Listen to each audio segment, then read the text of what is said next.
Shalom, pada 29 November. Judul bacaan harian kita mengenai Nabukadnezar. Dalam Daniel 4 ayat 34.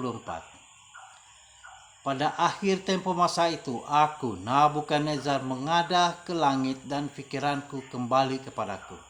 Aku memuji yang maha tinggi. Aku menyanjung dan membesarkan Dia yang hidup selama-lamanya. Kerana kekuasaannya, sememangnya kekuasaan yang kekal, dan kerajaannya tetap turun-temurun. Nabukadnezar kedua pada 605 hingga 562 sebelum Masehi berdiri sebagai salah seorang negarawan terhebat dalam sejarah. Dia adalah seorang jenderal dan tentara yang bijak, seorang pemimpin yang hebat, pembina yang pintar, dan salah seorang lelaki terkaya yang pernah ada. Tetapi di sebalik semua itu, dia juga seorang pendosa yang memerlukan rahmat dan kasih sayang Tuhan, sama seperti manusia yang lain. Kitab Daniel memberitahu kita bagaimana Yang Maha Kuasa menjangkau lelaki yang sombong ini dan mengubah hatinya. Pasal pertama dalam buku Daniel, kitab Daniel, menceritakan kepada kita 4 orang pemuda Ibrani melalui kesetiaan mereka kepada prinsip yang mereka pelajari di rumah. Mereka memberi kesaksian di istana Empire Babel. Satu-satunya pertemuan yang mereka ada dengan Raja Nabukadnezar ketika itu adalah secara formal, semasa pertandingan akademik.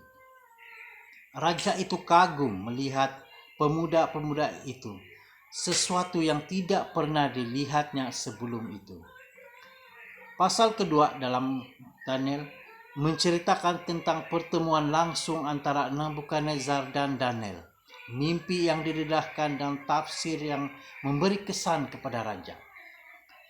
Dia mengakui keunikan Tuhan Ibrani dan kuasanya yang besar, tetapi itu bukan merupakan suatu pengakuan iman. Daniel 2 ayat 46 dan 47. Sesuatu yang serupa berlaku dalam pasal ketiga kitab itu. Selepas mukjizat besar yang menyelamatkan nyawa Sardak, Mesak, dan Abednego, Nabukadnezar memanggil mereka sebagai hamba-hamba Allah yang maha tinggi. Ayat 26. Dia memujinya dan menetapkan bahwa setiap orang harus menghormati Tuhan Allah mereka melebihi segala-galanya. Namun begitu dia masih belum bertobat. Akhirnya selepas 43 tahun, 7 tahun dalam tahun-tahun itu raja berada dalam kegilaan dan penghinaan.